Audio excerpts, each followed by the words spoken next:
Hi, everyone. This is Dallas Morning News sports editor Tommy Mogelson. Before we get into the episode, I did need to offer a quick disclaimer that former Texas Ranger Pete Incaviglia was our guest today, and he had some audio problems, as we all know some people do. So there's some choppiness in his interview, so we asked you to bear with us in what was an enlightening interview. Thanks so much for listening, and again, please make sure you send all complaints directly to Evan Grant. Thanks again.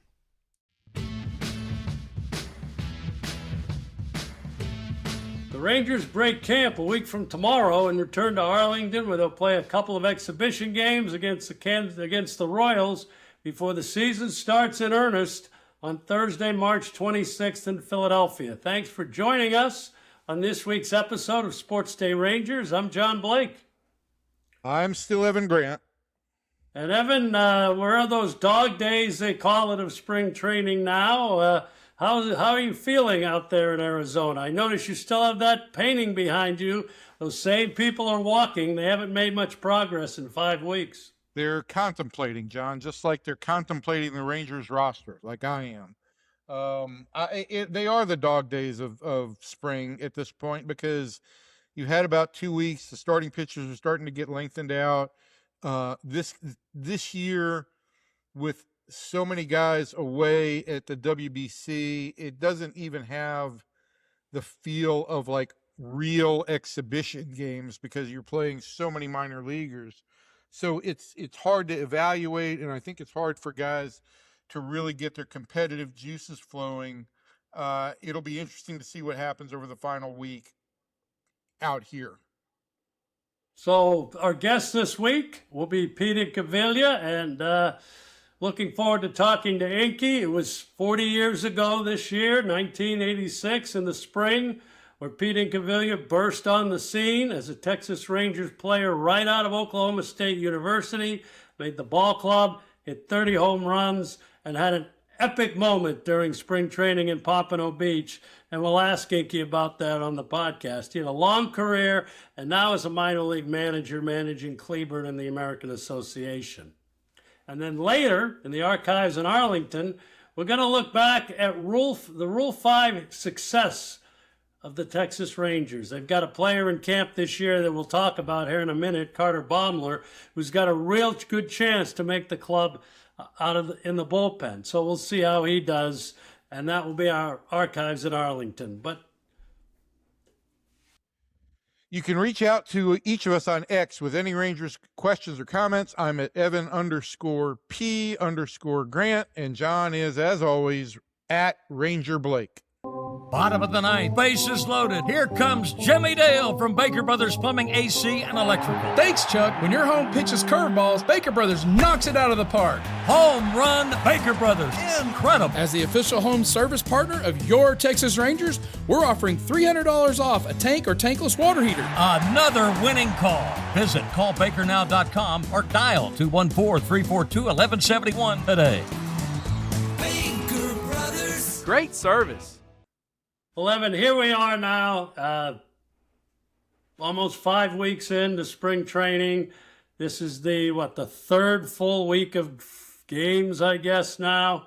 I mean, we're really at the midpoint of the schedule, of the spring schedule, John. Yeah. So you're concerned. You've been writing a lot about the offense. Now, there are certainly questions in other areas, especially the bullpen, but the offense is certainly the key this year. And one big thing that Skip Schumacher has been talking about the last few days is the utilization of Evan Carter and Josh Smith against both right-handers and a lot of the time against left-handers. It almost sounds as like he would like to have as consistent a lineup each and every day as he possibly can. Is that fairly accurate for right now? Yeah, I mean, I think that would be his ultimate goal. I think he's also very cognizant that he doesn't want Carter and Smith to be labeled platoon players. You know, the hard truth on all this is, given Carter's history with injuries and given Josh Smith's history with second half fall off, there's going to be some maintenance off days just to keep those guys fresh, much more than you would do, like, say, with a Corey Seager or in the past, obviously, a Marcus Semien. And so those off days are still going to come against lefties. So they'll face some lefties. They're not going to face them all, but the idea would be to have these guys also believe that they are everyday players, that they're not pushed into some little that they're not a peg in a hole, that they are guys who are capable of playing regardless of the circumstances. And the at-bats that they've taken against lefties, they haven't had a ton of result success, but it certainly does seem like they're hitting the ball hard. I think they're combined 1 for 12. That's obviously a really small sample size. It's an insignificant sample size, really. But they are hitting the ball harder, and their bats are competitive against left-handed pitching. And, Carter has the ability. Josh Smith does too, because he's a fairly disciplined hitter. They've got the ability to kind of compete or have a chance against the lefty by taking a walk.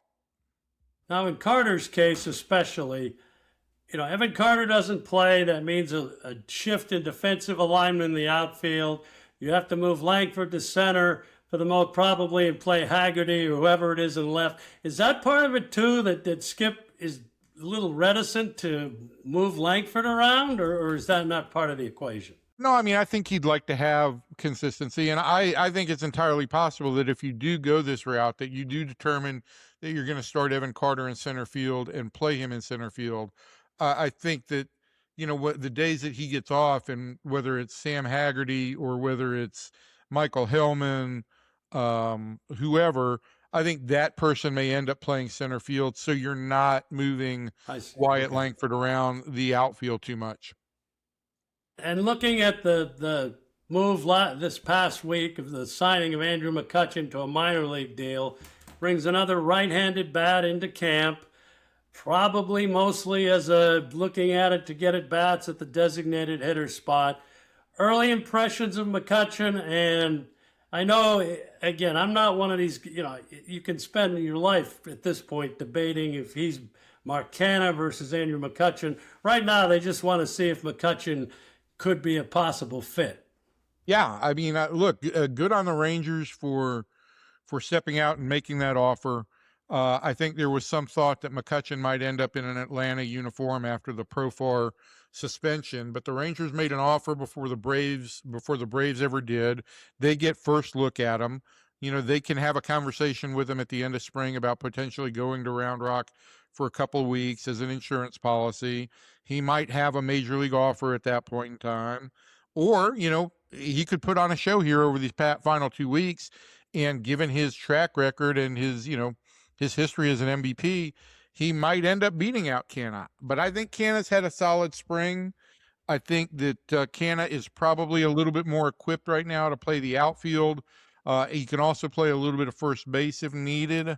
And it's hard to make up 2 weeks in spring training. So that might be a little bit of an issue, but the first impressions of McCutchen are really impressive. He's hit 2 balls for doubles.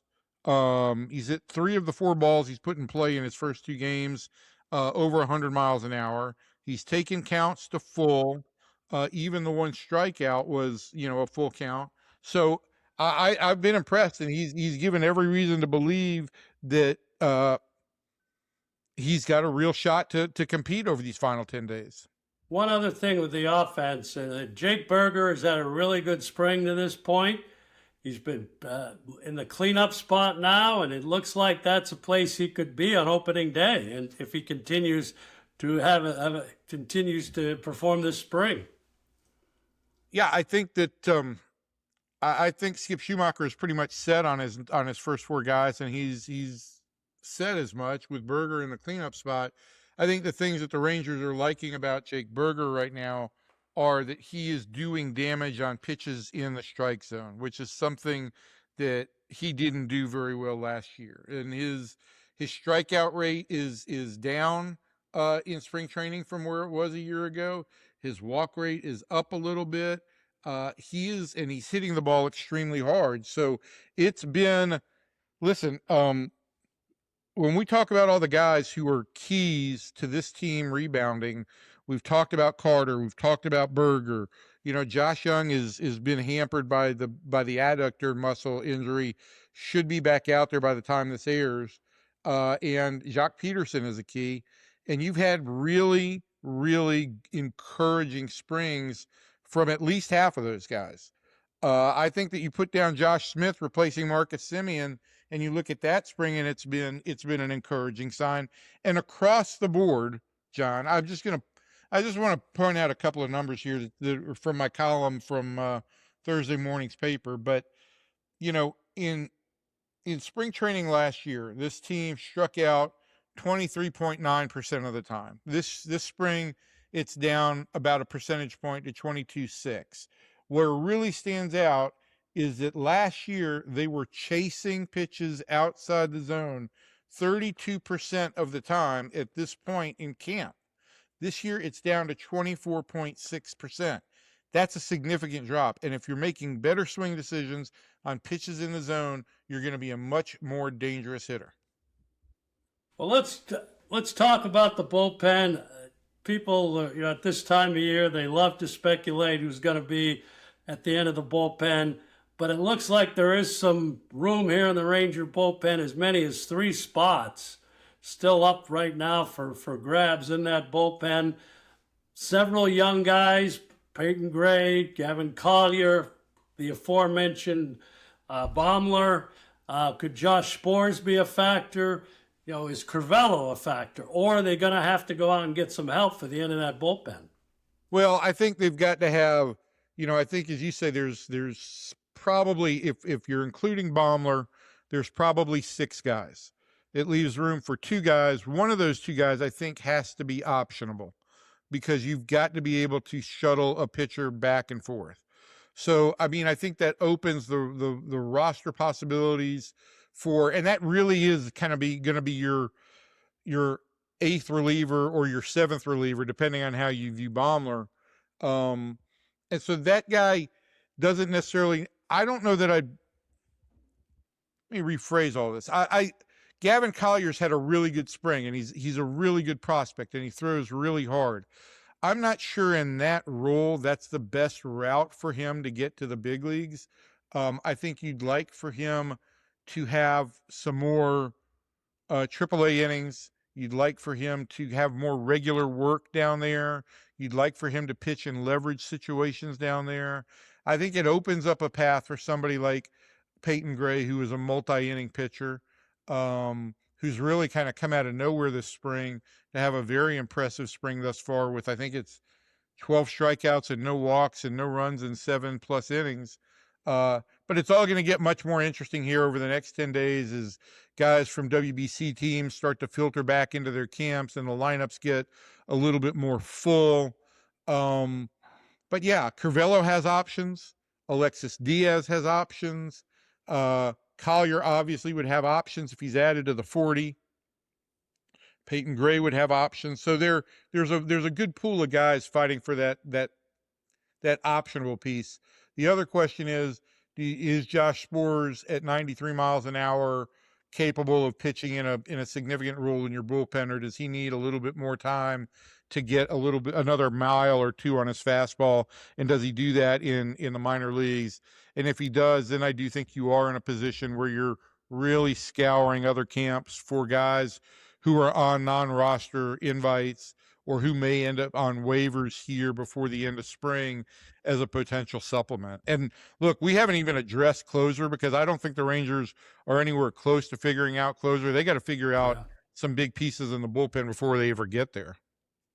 Well, the clock is ticking. There are a lot of decisions to be made. Well, it was 40 years ago, like I said, the spring training 1986. A lot of young players for a ball club that went on to win 87 games that year. A fun year. And one of the guys in the middle of that was an outfielder from Oklahoma State named Pete Incaviglia. And we'll talk to Pete on our next segment coming up next.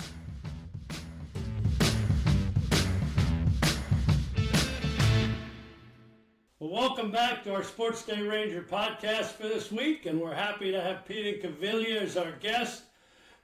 12-year Major League veteran with 6 teams, also played in Japan, Mexico, and the Atlantic League, 206 big league home runs.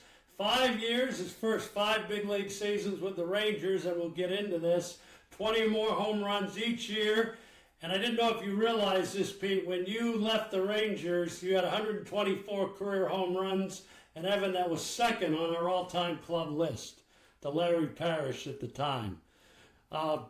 You went directly from Oklahoma State University to the big leagues, and been a long-time independent league manager, and will start his third year as the manager of the Cleburne Railroaders in the American Association in 2026. So, Pete, let's just welcome to the show. We appreciate you joining us today. And let's just start there. We were talking a little bit before we started. I cannot believe it's been 40 years since Pompano Beach, and you came on the scene right out of college. And what was that spring training like for you in 1986? Well, it was eye-opening, obviously, when you're playing with the best players in the world and, you're a 21-year-old punk kid just trying to mix in with all the veteran guys that you watched when you were a kid, like Charlie Huff and Buddy Bell and Jim Sundberg and Larry Parrish, and the list goes on of all the great major leaguers and great Texas Rangers. I was a little in awe, so I tried to be quiet and just go about my job and try and learn from those guys as much as I could. I wouldn't say you were cocky, but you were certainly very sure of your abilities because you came right out of college. You told Montreal you wanted to, you didn't want to go to the minor leagues, and then Rangers trade, and you were the starting left fielder on opening day. But so you came into that camp with a pretty good feeling you could be a big league player right off the bat, right? Yeah, I felt pretty good, but that story is kind of misguided a little bit. I asked Montreal that I wanted to go to a major league training because I wanted to see how I measured up to major leaguers, and I would have never known that if the Rangers didn't give me the opportunity to go to big league spring training. I wasn't demanding to go to major league. I was demanding that I want to go to major league spring training and see how I measured up, and I felt I could hold my own after a few days being in camp with the Rangers. I felt good, being able to play at that level, and and Tom Steve really gave the opportunity to go out there and prove myself, and Sandy Johnson, who was at that time, really can't thank them enough for believe in me, give me the opportunity to go out there and realize my dream and become major leaguer. Pete, it's funny to hear you talk about that Expos experience, because that is kind of commonplace now, really, is that your first round draft pick goes to big league camp the next year. The Rangers have invited, I don't know, any number of their first round picks over the last 6 years to big league camp as non-roster players because they feel, I think exactly like you said, it's a great experience for those guys to be around the older players and get a better feel for what's involved in being a big leaguer. I just wonder, like, when you look at the game now, we do kind of see this resurgence of guys who are going from college very quickly through the minor leagues and into the big leagues, and some guys with no minor league experience at all. It does seem like everything comes full circle in the game, doesn't it? What do you think about the game and how they're integrating young players now? I think it's fantastic. I mean, all young players are going to have to go through a learning curve before they get to the major leagues.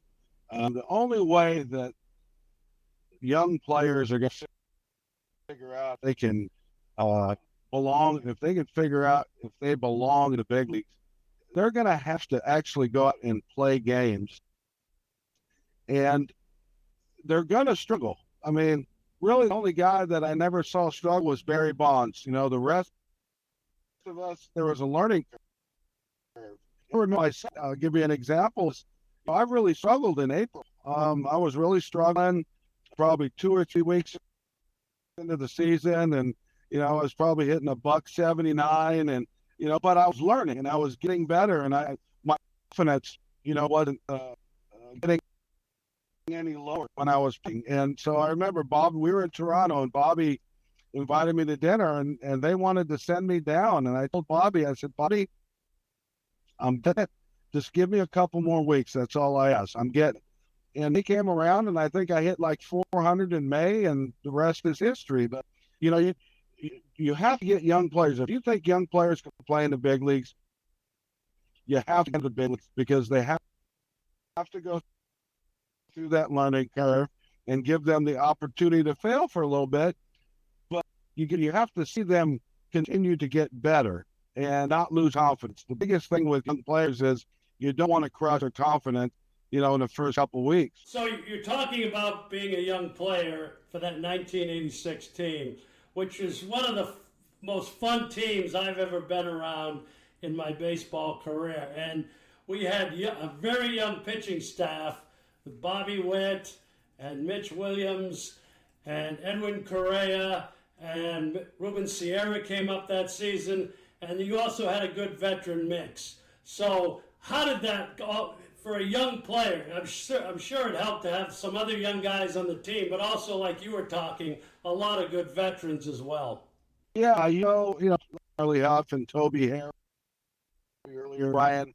We also had a bunch of guys which was we could lead each other. We had Jose Guzman and Bobby, guys that that you could share the same experiences with, going through the same trials and tribulations. It was to have those young guys to lean on, but it was also to have those veteran guys in the training room who were great guys, willing to give you information to make you better. Hey, why'd you swing at that slider? Why are you swinging that ball above up? And you continue to get better. You learn a lot from the guys in the clubhouse, and the player to have those veterans in the clubhouse. Well, Pete, you've had a long career as a minor league manager in independent baseball, which I had a chance to work in for a couple of years in the Northern League, and I really enjoyed working in indie baseball because the teams really do try to win, and it is so competitive. In 2022, you had the opportunity to have a young pitcher by the name of Kumar Rocker pitch for you in Tri-City for, I think he made 5 starts. What were your impressions of him then? And I'm sure you've had a chance to kind of follow his progression the last couple of years, and now he's battling for a position in the Rangers rotation in 2026. So what were your early impressions of Kumar? A humble person. First, I really loved he ingratiated himself into the clubhouse with his mates. And the work ethic was just amazing to me, how hard he worked every day at his craft. The thing that was kind of eye-popping to me was how good a command he had of that breaking ball. Everybody knew he threw hard. It was 97, 98. Just came to the breaking ball that was amazing. He wanted for a strike. Everything was there. I mean, I don't know why, the Mets, vetoed his draft that year. I know they said he was hurt, but I mean, he was lights out for me. Just a incredible, what's the word I'm looking for? When he was on the mound, his mound presence was great. Incredible. The thing that was incredible about him was how he loved to compete. And I could see if he gave up a hard hit baseball, you could see he'd up a little bit. That competitive edge would get going in his veins. And I really loved him. Everybody thought he wasn't going to be a first round pick. And I said, that's tough with that breaking ball, his mound presence and the will to compete. It was kind of a no-brainer for me. I'm so glad the Rangers took him in the first round. Well, I can't believe it's been 40 years, and I've told the story over and over about that afternoon in Pompano Beach when Bobby Valentine's throwing you batting practice, and you hit the ball. First you hit it off him. I remember that. You turned and hit him straight in the back with a line drive, and Valentine was so pumped. And then the next, like 2 pitches later, he hits this ball through the left field fence in Pompano. And that kind of just put Pete Incaviglia on the map for Ranger fans. It was a fun spring, and I remember taking people out there all spring, Evan, and showing people the hole in the wall. He's only told me that story about 3 times a year, Pete. Well, that story gets a little bigger every year. It's like, it's like that fish story when you go and catch the bass. That bass gets bigger every year. I love it. It's a great one. It's a great story. It was a great way to kind of end the time in Pompano Beach.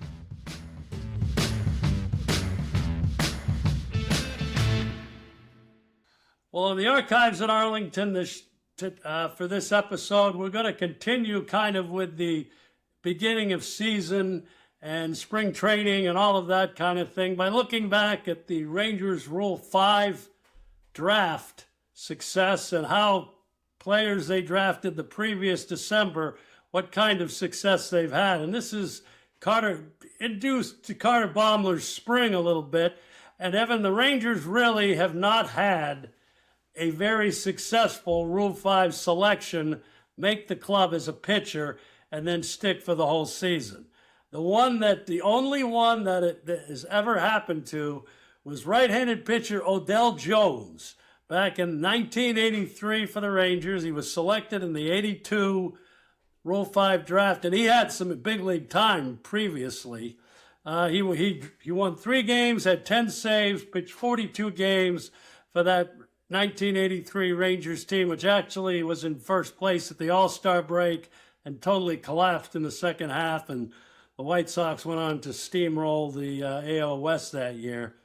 But you'll remember some of these other famous Ranger pitchers, Rule 5 picks that made the club out of spring training. And here is the list. You don't remember right-handed pitcher Ramon Mignon. This was 1990. Drafted from the Yankees, pitched 1 game with the Rangers. The only game he ever pitched in the majors, went back to the Yankees.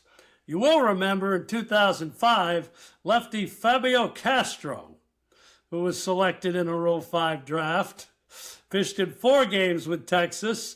And if I remember correctly, the manager and the general manager were really not on the same page with old Fabio, and he was traded to Philadelphia on June 29th. Yeah, I do remember the Fabio Castro story, and I do think that was kind of the beginning of the end for the John Daniels, Buck Showalter relationship, because John wanted him to pitch, and the Rangers had him. They wanted him used, and Buck didn't trust him. Buck was not a fan of bringing along a kid in development for when he thought, I guess, that this team was competing and they had holes in the bullpen. And so it became kind of a standoff. And, I do remember a night in Tampa Bay where Fabio got up to warm up, suddenly sat down, and then ended up on the IL not too long after. And that was kind of the last straw. I think there was some supposition that maybe that wasn't even a real injury and that it was just being used to create a roster spot. But whatever the outcome there, yeah, Fabio Castro's time with the Rangers had come to an end. Many people will not remember that the first Rangers team to go to the World Series in 2010 had on its opening day roster right-hander Mason Tobin, who pitched in 4 games that year and then ended up on the DL for the rest of the season, and we never saw Mason again. Then in 2016, we had right-handed pitcher Mike Hochschild, who also pitched in 4 games to an ERA of about 11 and was sent back to his original team, Houston, in late May. And then finally, we had Brent DeGus in 2020, was drafted 2021, 8.44 ERA in 19 games. The Rangers DFA'd him. He was actually claimed by Arizona and went on to bounce around and pitch for 4 or 5 teams. So it is not a illustrious list, to say the least, from the pitching standpoint. On the pitching side, though, there was a position player in Delino DeShields By that far the ended up best. having a fine career with the Rangers. By far the best year. Drafted in 2014 from the Astros. Played 121 games in 2015 with 25 steals.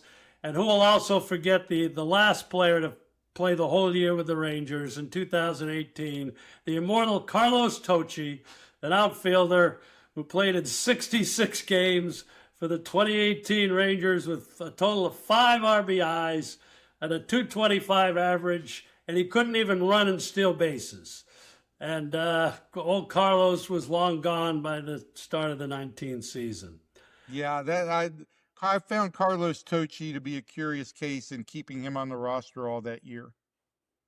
And the only other two I'm going to point out, because these two were actually very valuable players for the Rangers. The Rangers did draft in 1984 a wild lefty from San Diego by the name of Mitch Williams, who tried to throw batting practice in spring training in 1985 in Pompano, and guys wouldn't even get in the cage against him. They were so afraid they were going to hit him in the head. Well, by 1986, Mitch had become made the ball club the next year. The Rangers made a trade, kept him in the organization. 1986, as a rookie, pitched in 80 games and won 8 games, went on to a long major league career.